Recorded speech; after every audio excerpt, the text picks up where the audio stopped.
Good morning. Saturday, March the 24th, 2012, and Jay Campbell is video recording one of our Legion members, Gabriel Pasquale Marra. Good morning, Gabe. Good morning. Gabe, where are you living now? Right now we live in Washington Township. Okay, and how long have you lived there? Well, I don't know about the years, but I reside there, but I live in Hillsdale. That's How long have you I was been born, in well, I was born in this area? Hillsdale. You were born in Hillsdale? 83 years. 83 years. I was born in this town. Your service history, what branch of the service were you in? I was in the United States Army. And when did you go into the Army? I believe it was around 1951. Okay. And when were you discharged? From the regular Army in 53, from the reserves, I think, of another 5 years. Okay. That I got the final discharge. Where did you go into the service from? What? Well, locally here down through Newark. New Jersey. Your highest rank held while you were in the service? Corporal. Corporal. All right. And what unit were you attached to? The 45th Infantry headquarters. Okay. I was actually division band at headquarters. All right. And you said something about this was actually a National Guard unit? The 45th Division was a National Guard unit from Oklahoma, and they were pulling out, and we were, the group I was with coming in was replacements. So your replacement group for this National Guard unit? Yes, scared. That could be edited in or edited out. And where did you serve overseas? In Korea. All right. You mentioned that you were drafted out of college. How did that come about? Well, that's a long story, but I had 2 years of college in, and I was playing a music job out in Shelter Island.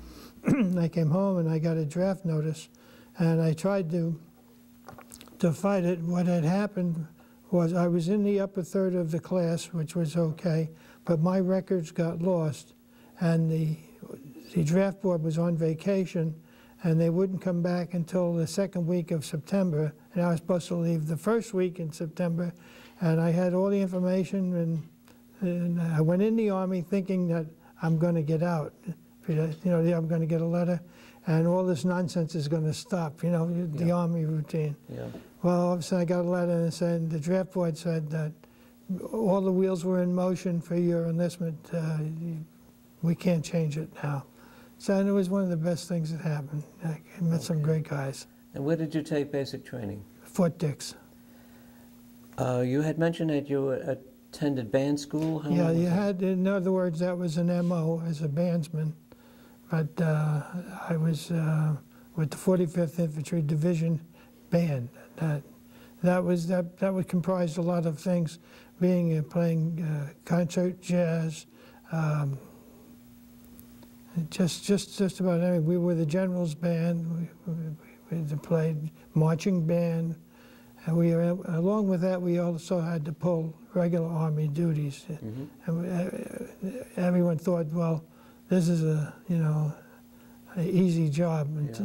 And Gabe, what brought you to band school? What was your background that? Well, the background was, if I didn't get into band school, I would have been in the infantry. So I knew. Did you know instruments? Or no, in order to be a bandsman, you had to have some experience. They couldn't make you a musician in 4 weeks, like that. A good friend of my brother's was what we call a sergeant recruiting office or something, or assignment. And my brother hooked me up with him, and he said, well, I can get you an audition. He said, but I can't just get you into band. You have to audition for it. Right. So which I did, and which I passed. You mentioned following the basic training, you were shipped to Seattle, and then you took a ship to Japan. Right. How long were you in Japan? Oh, just a train ride to South Korea. Okay. I believe it was Busan was the base. Busan. I understand that on the ship going over, being in the band, you would also play for the troops Yeah, on well, the ship? we did that to get out of KP and all the other duties, cleaning up the messes, you know. Uh-huh. And we said, well, we can't do both. We can entertain, or we'll do the other. Yeah. We took a shot. Okay. And of course, there was only 2 other guys and myself out of I don't know how many hundreds on the boat, you know. And we were good. We were the honchos there, you know. Okay. You mentioned that you had the opportunity in one of these entertainment situations to dance with a famous movie actress. Yes. How did that come about? Yeah, we had quite a few come through, and the USO troops USO tours couldn't go too close. They could only go so close to the artillery in the rear, and the troops were brought back for their entertainment. These people couldn't chance that they would go into the any danger area that might be around. One particular time was Debbie Reynolds, was Carlton Carpenter, Walter Pigeon, Movita, and this was the group, and we played for them. And while we were playing Lindy Hop, Debbie looked at me, I looked at her, I raised can I cut in? And she said, come on, you know, come in. And as soon as I cut the second Louis out, the guys went crazy. Hey, you know, like, nobody liked the second Louis. Uh-huh. Yeah. And yeah, I had fun with her. Okay. It was fun. And then you were ferried from Japan to South Korea to Busan? This was after. We were ferried prior to that. Okay. We went straight from Japan into South Korea, where I met my cousins. They have that.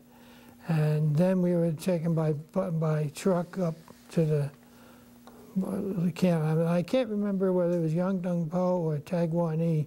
It was one of those areas. That was the last railhead. But the entertainment came later after we were in the outfit for a while. All right, so in the band. Your primary duties would have been to entertain our troops? To entertain the troops, to play for the marches, for concerts, just about do anything musically. There was only a select few that did what we call entertainment. The rest were all just, you know, guys that played their instrument, and the marching band, concert band, and the dance band, and so we used to call ourselves the Crazy Combo. Okay.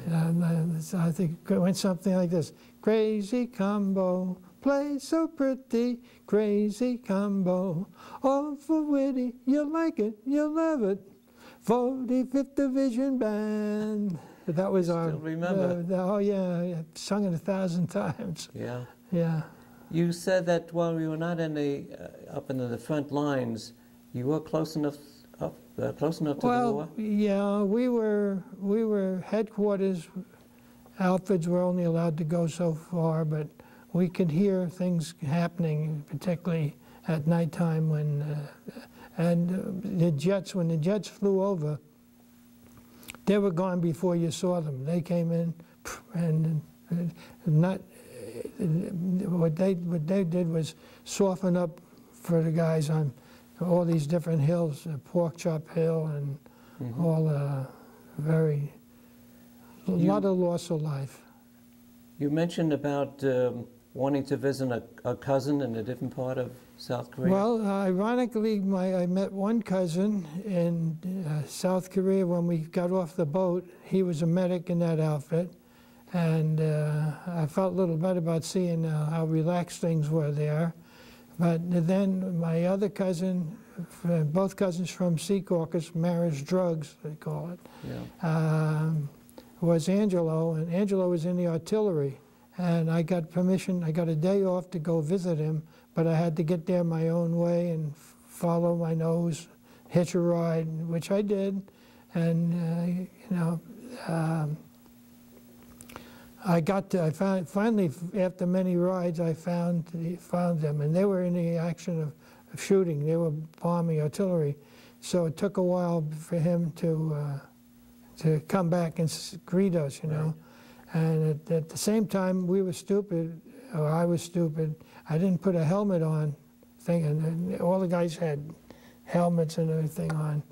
And so when they were finished with their, whatever they were doing, bombing like that, he says, how'd you get here? I said, I hitchhiked all the way in here. And he said, where'd you come through? I came over the hill. He said, you came over the hill? I said, yeah. He says, that's all, what do they call it? Mine? Mines. That's a minefield to keep them away from North Koreans to come to the artillery and take care of them. So we kind of had a laugh. He said, just stay on the road. Don't go off the road. So it was nice to be able to see a cousin who was only here maybe 30 minutes away, and there 3,000 miles. Yeah. So, you mentioned also an incident with a foxhole, meeting somebody in a foxhole. that was we had a keyboard player who was also a comedian professionally, and everything he did he had to do for a laugh, to get a laugh. He'd do anything. He'd brush his teeth with a shoe brush, or so, you know. And we played a lot of MASH hospitals like you see on television. Yeah. We finished our job, we played, and we were ready. Everybody was on the truck except Marty. We couldn't find Marty. I says, I'll go find him. And of course, everything was pitch black because of the area we were in. And all of a sudden, I fell into it. Oh, God. And what did I land on was Marty.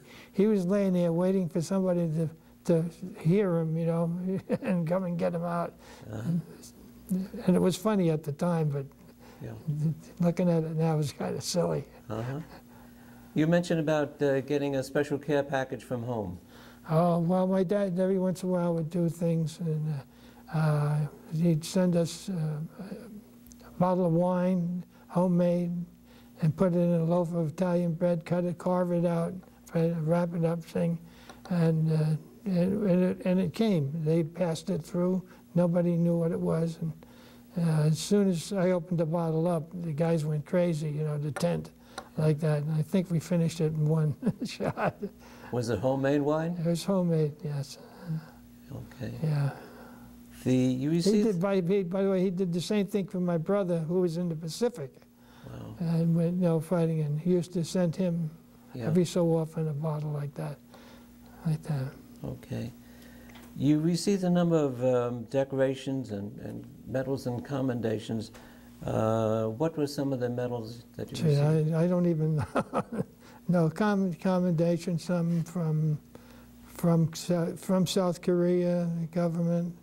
I had one I could have brought, was commendation in relationship to what we were doing for the troops and the morale, et cetera, and how important that was. But I just never took the time to analyze. It's just been... Gabe, if I may, with your permission, you gave me a copy of one of the commendations, and if I can just read it. I don't know, sure. Headquarters 45th Infantry Division, citation, award of the commendation ribbon with medal pendant.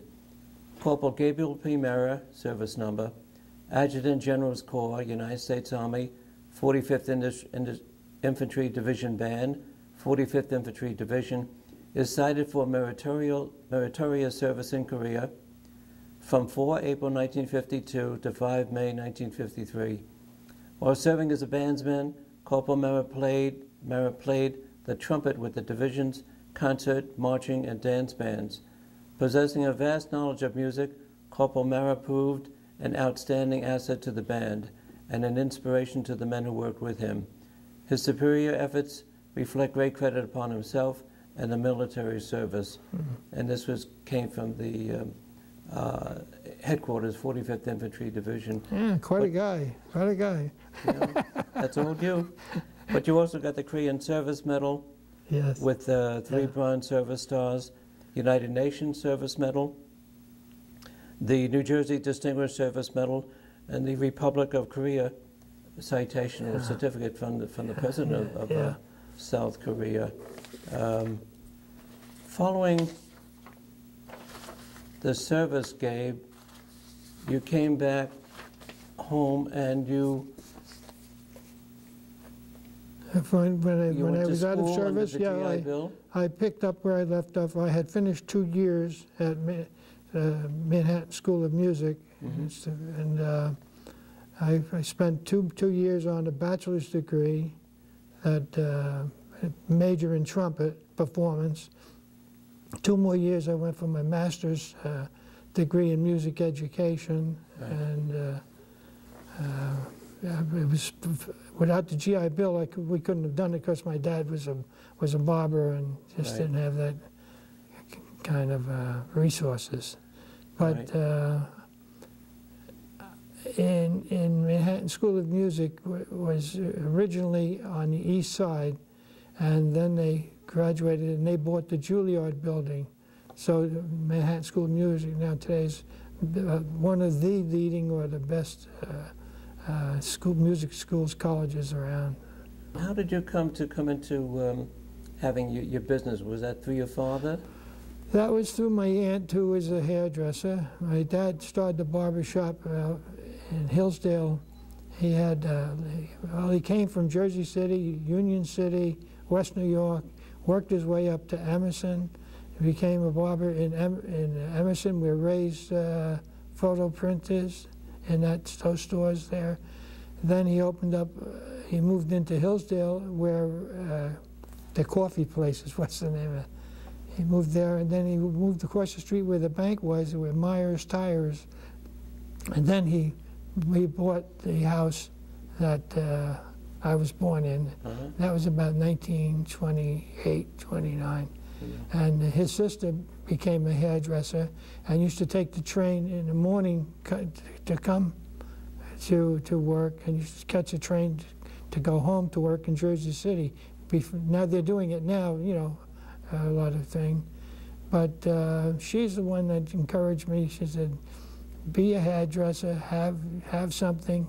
If music doesn't work out, have it. So I was going to college at the same time. I was going to beauty school at the same time, and I was playing almost every Thursday, Friday, and Saturday at nightclubs and stuff, and hardly saw my family, you know. And this. Okay, speaking of playing in nightclubs, you related to me about how you first met Sandra, your present, you know, your wife, as far as having a chaperone. This was while you were in the States still?